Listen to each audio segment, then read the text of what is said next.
Bismillahirrahmanirrahim. Assalamualaikum warahmatullahi wabarakatuh. Eh, Selamat datang di mata kuliah kimia organik ya. Video ini adalah video mengenai pembelajaran mata kuliah kimia organik. Oke, kita mulai saja ya. Ini karena ini untuk mahasiswa baru, kita mulai dari pendahuluan ya. Kita mengenal dulu mengenai kimia organik. Baik, apa kimia organik itu ya? Ini beberapa sudah saya buatkan beberapa cerita singkat ya. Apakah kimia organik itu ya? Ahli kimia dari Swiss bernama Bergman tahun 1770 ya. 1770 kita masih dijajah ya. Mereka sudah mengenal ya, bagaimana kimia organik. Kemudian dia membedakan antara senyawa organik dengan senyawa anorganik. Bagaimana gitu ya? Dia bisa membedakan. Nah, dua hal ini dibedakan menjadi kalau senyawa organik itu adalah senyawa yang diperoleh dari makhluk hidup, organisme hidup. Sedangkan anorganik itu berasal dari sumber yang tidak hidup, bukan makhluk hidup, gitu ya. Besi, gitu ya, itu kan bukan makhluk hidup. Nah, ini tahun 1770 orang Swiss ini membedakan senyawa organik dengan anorganik seperti ini. Gitu ya. Kemudian disimpulkan bahwa kimia organik adalah kimia yang mempelajari senyawa yang berasal dari benda hidup. Organik itu berasal dari kata organisme, ya, yang berarti makhluk hidup. Itu tahun 1770. Kemudian pada awal abad ke-18 ya, pada awal abad ke-18, 1800-an gitu, kebanyakan ahli kimia ya, masih berasal dari Eropa sana, melakukan pemurnian dan menganalisis senyawa-senyawa yang berasal dari makhluk hidup. Tentu saja makhluk hidup yang dikenal pada zaman itu adalah makhluk hidup yang berukuran besar ya, hewan dan tumbuhan. Kemudian setelah dianalisis, diteliti begitu ya, kemudian disimpulkan bahwa kebanyakan senyawa dalam makhluk hidup itu hanya terdiri dari beberapa unsur ya, dan ternyata unsur yang ditemukan adalah unsur yang sama. Unsur waktu itu sudah dikenal, atom ya, teori atom sudah keluar. Nah, kemudian setelah diteliti selalu ada unsur karbon. Karbon ini selalu ada. Kemudian unsur-unsur yang lainnya ya hidrogen. Hidrogen juga selalu ada dalam makhluk hidup. Kemudian yang lainnya seperti oksigen, nitrogen itu kadang-kadang ada, kadang-kadang tidak ada. Kemudian yang cukup jarang ya terdapat dalam makhluk hidup adalah belerang, fosfor, halogen, dan logam.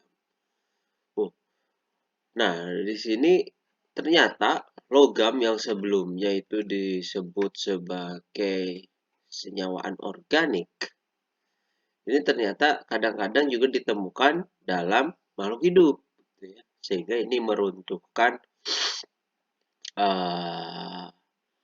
teori atau penemuan ya, yang ditemukan tahun 77 tadi.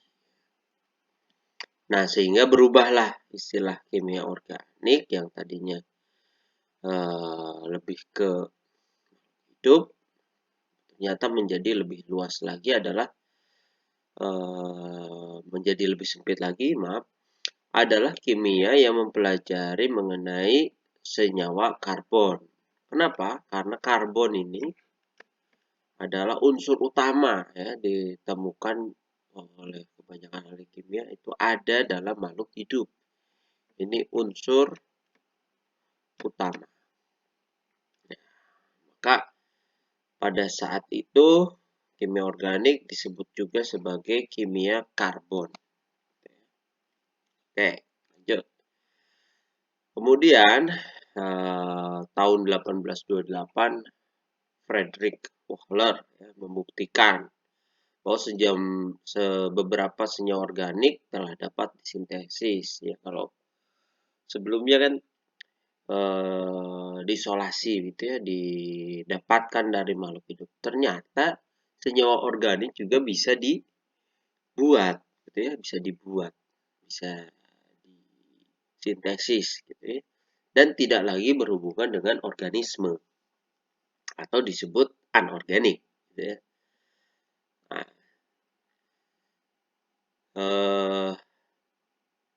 kemudian pada saat ini kimia organik itu masih didefinisikan sebagai kimia senyawa karbon karena masih mempelajari mengenai senyawa karbon yang merupakan senyawa yang pasti terkandung dalam senyawa organik. Nah, kenapa ya? Karena karbon salah satu unsur dalam tabel periodik unsur. Kemudian atom karbon dapat terikat secara kovalen dengan atom karbon lain atau dengan unsur lain. Oke, kemudian keberadaannya mulai dari senyawa yang sederhana hingga molekul-molekul yang sangat besar. Kalau kita lihat ya manusia juga kalau di analisis gitu ya, itu ya tumpukan senyawa-senyawa karbon. Senyawa karbon yang saling berikatan yang membentuk manusia. Gitu ya. Mulai dari sel yang paling kecil, sel pun ya itu karbon isinya ya, ada karbohidratnya. Gitu ya. Kemudian kalau kita analisis lagi manusia banyak konsumsi gula gitu, karbohidrat ya karbon juga. Gitu ya. Intinya kimia organik itu didefinisikan sebagai kimia senyawa karbon. Oke, ini saya kira tidak perlu, nanti kita akan belajar lebih dalam. Nah, ini ya. Oke. Ini yang menarik, ini tadi kan pendahuluannya. Nah, kita mulai ke model atom ya. Kalau belajar kimia harus diawali dengan pengenalan mengenai atomnya sendiri ya. Atomnya itu apa? Atom itu kalau di SMA adalah bagian terkecil penyusun bla bla bla gitu ya. Ternyata ya atom itu ya masih terdiri dari beberapa bagian gitu ya. Ada yang disebut elektron, ada yang disebut proton ya. Ini elektron, kemudian ini proton, kemudian ada yang disebut dengan neutron. Oke, yang harus betul-betul diingat adalah atom itu terdiri dari bagian inti atom. Kemudian ada terdiri dari kulit atom atau kita sebut orbital atom.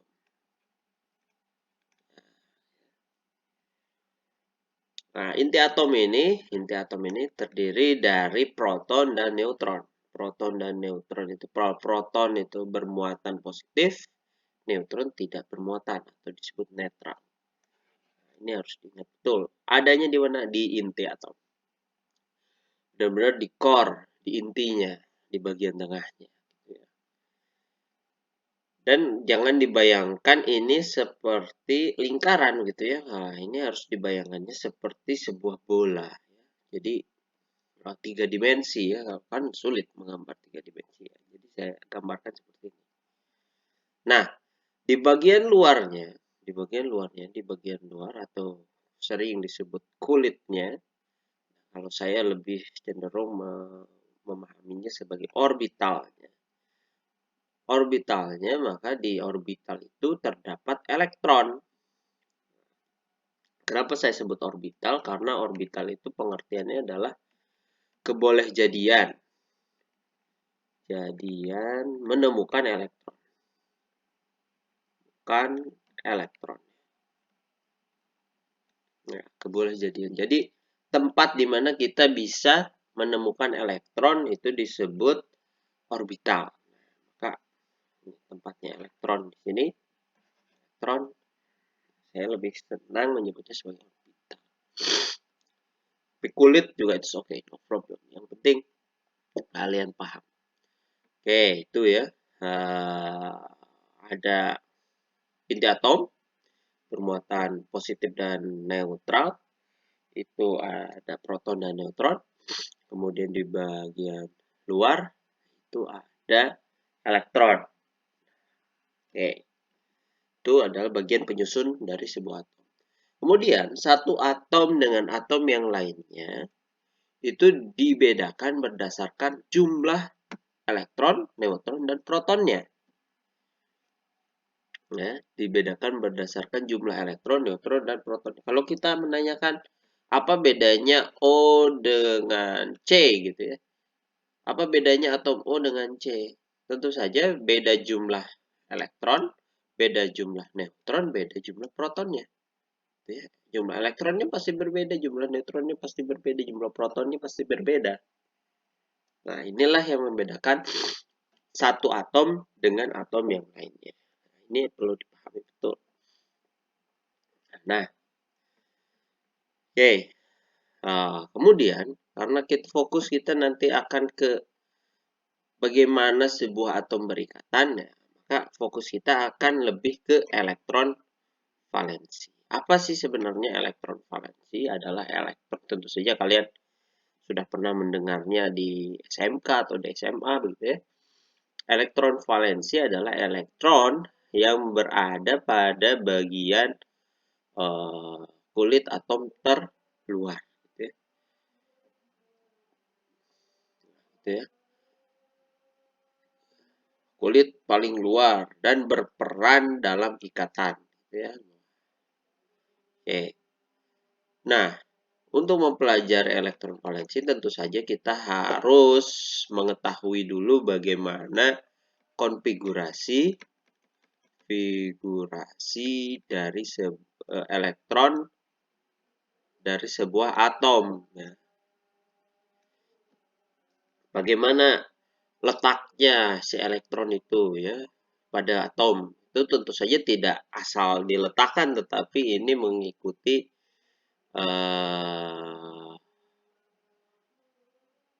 kestabilan ya dari sebuah atom tersebut. Ya, bagaimana konfigurasi yang paling stabil gitu ya dari sebuah atom. Maka ini akan dipelajari gitu ya. Maksud stabil itu bagaimana ya? Maksud stabil itu adalah posisi yang paling pas, posisi yang paling enak, posisi yang energinya paling rendah. Kenapa energinya harus paling rendah?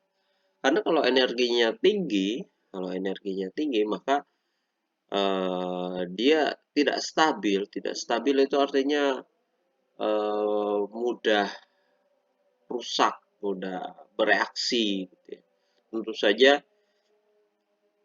kalau kita ibaratkan kita sebagai manusia tentu saja menginginkan hal itu yang paling enak, paling nyaman. Nah, atom pun demikian ya. Dia elektronnya berkonfigurasi. Kenapa?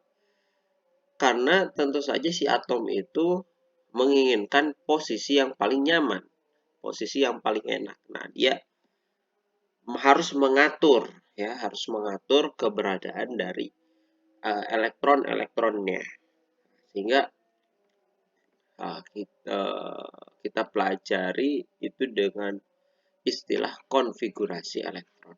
Bagaimana sebuah atom menempatkan ya, elektron-elektronnya. Oke, orbital atom ya. Tadi saya sudah sebut di awal, orbital atom adalah daerah pada sekitar atom, ya, daerah kebolehjadian dalam menemukan elektron. Nah, orbital atom itu sendiri ada orbital S, orbital P, orbital D, dan orbital F. Nah, kalau kita mempelajari atom pada keseluruhan tabel periodik unsur, tentu saja ini sangat banyak ya. Nah, yang kita pelajari saat ini cukup atom pada kimia organik saja, atau atom-atom yang biasanya muncul atau ditemukan pada makhluk hidup. Atom apa saja? Tadi sudah disebutkan, ada hidrogen, karbon, nitrogen, oksigen, dan golongan halogen ya. Oke. Kita mulai dari orbital S ini sekilas saja ya. Orbital S itu bentuknya seperti bola ya. Tadi sudah saya katakan bahwa jangan dibayangkan itu sebuah lingkaran, karena kalau lingkaran itu kan 2 dimensi. Nah, bayangkannya adalah sebuah bola.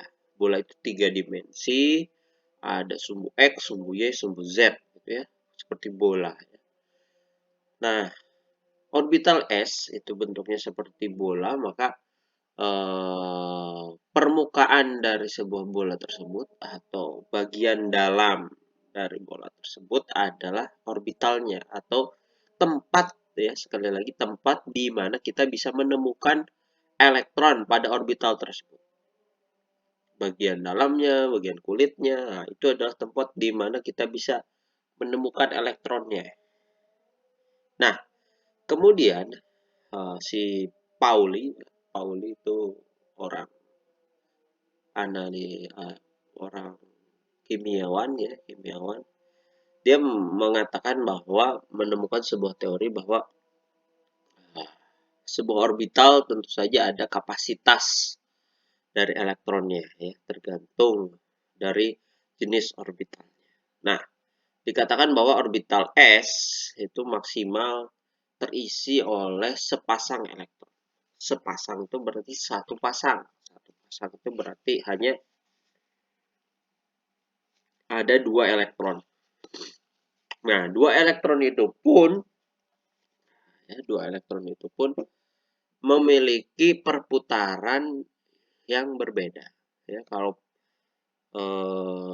yang satu berputarnya searah jarum jam, begitu, yang satunya lagi, ya pasangannya pasti berputarnya berlawanan arah jarum jam.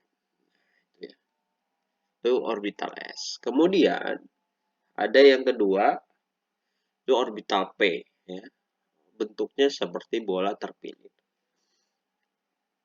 Nah, orbital P ini ternyata terdiri dari 3 buah. Ya. Ada P yang berada pada sumbu Z, ya, seperti ini. Ingat, ini 3 dimensi. Ada P yang berada pada sumbu X dan P yang pada sumbu Y. Nah, masing-masing orbital P ini terisi juga oleh sepasang elektron. Sepasang elektron. Sama seperti yang tadi. Itu seperti S. Tetapi kalau P, ini ada 3 buah. Ya. PX, PY, PZ. Ya. Oke. Nah, untuk atom dengan periode kedua, ya, mungkin ini juga sudah dipelajari waktu SMK atau SMA, maka atom-atom tersebut memiliki jumlah elektron yang tidak mungkin hanya bisa tertampung pada orbital S. Maka menurut aturannya, maka orbital berikutnya adalah urutan orbitalnya adalah 1S, 2s gitu ya. 2s kemudian baru 2p. Nah, maka 1s itu tadi s itu sepasang elektron artinya 2, 2s juga 2, 2p tadi ada px, py, pz itu maksimal ada 6. Gitu ya. Nah, ini dia. Nah ini 1s, 2s, 2p itu ya, diurutkan berdasarkan apa? Berdasarkan pada tingkat energinya. Nah, tingkat energinya itu dipengaruhi apa? Ini kita pelajari singkat saja ya. Ingat, tadi kan di inti atom itu ada neutron dan proton. Kemudian di bagian luar itu ada elektron. Elektron itu bermuatan negatif. Ya. Sedangkan proton itu bermuatan positif. Nah,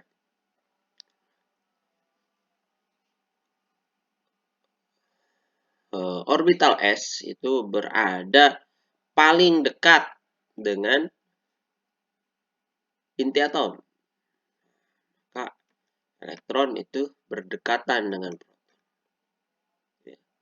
Kemudian 2s ya berarti berada di bagian luarnya lagi, lebih jauh. Kemudian P lebih jauh lagi. Maka semakin jauh ya elektron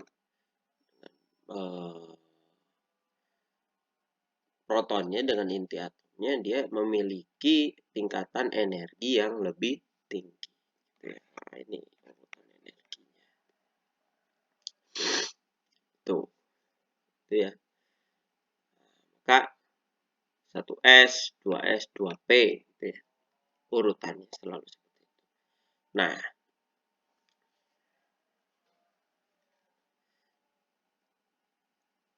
Nah, kemudian kaidah Aufbau mengatakan bahwa Aufbau itu meneliti juga ya mengenai bagaimana konfigurasi dari elektron pada sebuah atom. Nah, elektron memiliki kecenderungan untuk menempati tingkat energi yang lebih rendah terlebih dahulu. Kemudian secara bertahap akan menempati subkulit dengan tingkatan energi yang lebih tinggi. Seperti ini ya, misal atom karbon gitu ya. Atom karbon itu ada 6 buah elektron.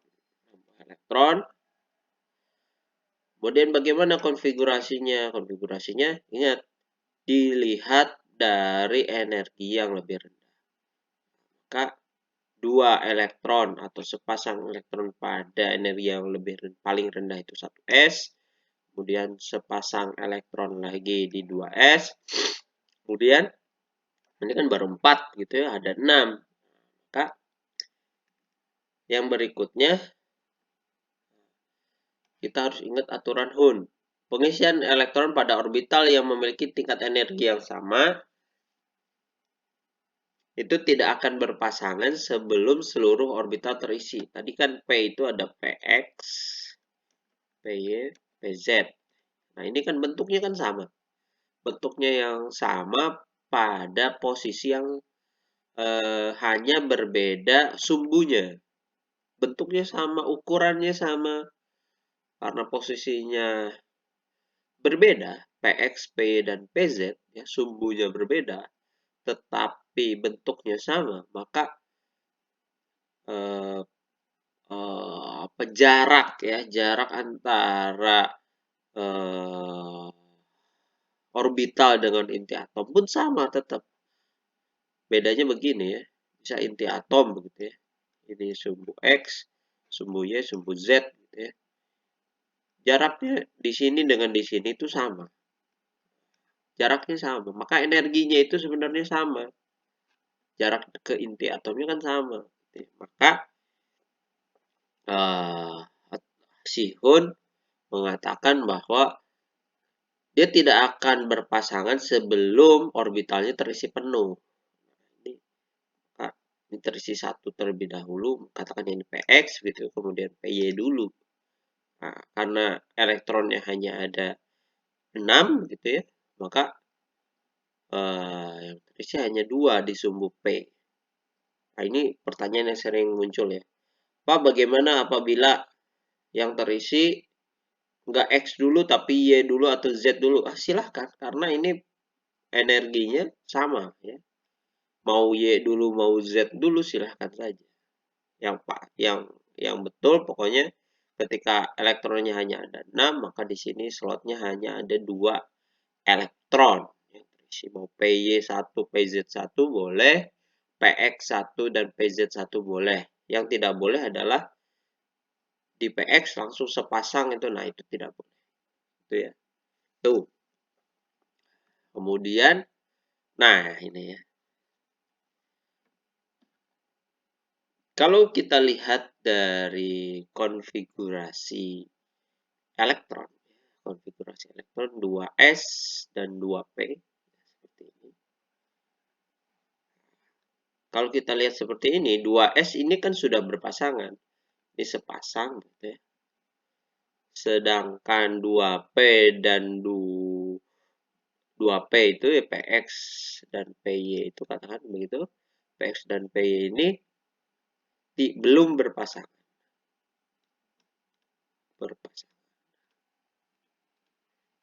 Nah, ini yang kemudian menjadi permasalahan waktu itu. Kalau kita pelajari mengenai ikatan kimia gitu ya, Ikatan itu apa sih sebenarnya? Ikatan itu adalah pasangan elektron. Ikatan adalah sepasang elektron. Dikatakan sebuah ikatan itu pasti sepasang elektron. Nah, kalau kita lihat atom C pada konfigurasi elektronnya, tadi 1s, 2s, 2p, seharusnya kalau berdasarkan teori ini, maka karbon itu hanya bisa berikatan dua ikatan. Kenapa? Karena yang kosong atau belum berpasangan itu hanya ada 2 elektron pada sumbu P, pada orbital P ada 2 ikatan. Tetapi kenyataan yang ada, atom karbon itu selalu ada 4 ikatan. Ya, 4 ikatan. Nah, ya. Ini yang menjadi pertanyaan, menjadi permasalahan di waktu itu. Nah, seiring berkembangnya ya ilmu pengetahuan, ternyata diketahui ya, ketika karbon itu berikatan, atom karbon ya, karena kita belajar kimia organik ya tadi ya, balik lagi ke kimia karbon. Ketika atom karbon ini mau berikatan, ternyata konfigurasi elektronnya itu tidak seperti ini. Nah, yang terjadi adalah elektronnya atau konfigurasinya itu berubah. Nah, perubahan ini biasanya atau kita sebut sebagai hibridisasi.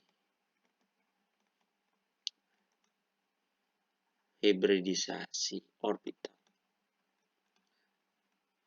Kenapa ya? Karena ternyata ya orbitalnya itu terjadi perubahan. Nah, perubahannya itu adalah perubahan akibat bergabungnya dua orbital yang berbeda, yaitu orbital S dengan orbital P. Ini yang akan menjadi materi kita untuk pertemuan berikutnya mengenai hibridisasi orbital. Ya. Jadi materi kita mengenai pendahuluan dan pengenalan atom ya. Tolong ini dipahami terlebih dahulu ya. Saya tunggu pertanyaan-pertanyaannya.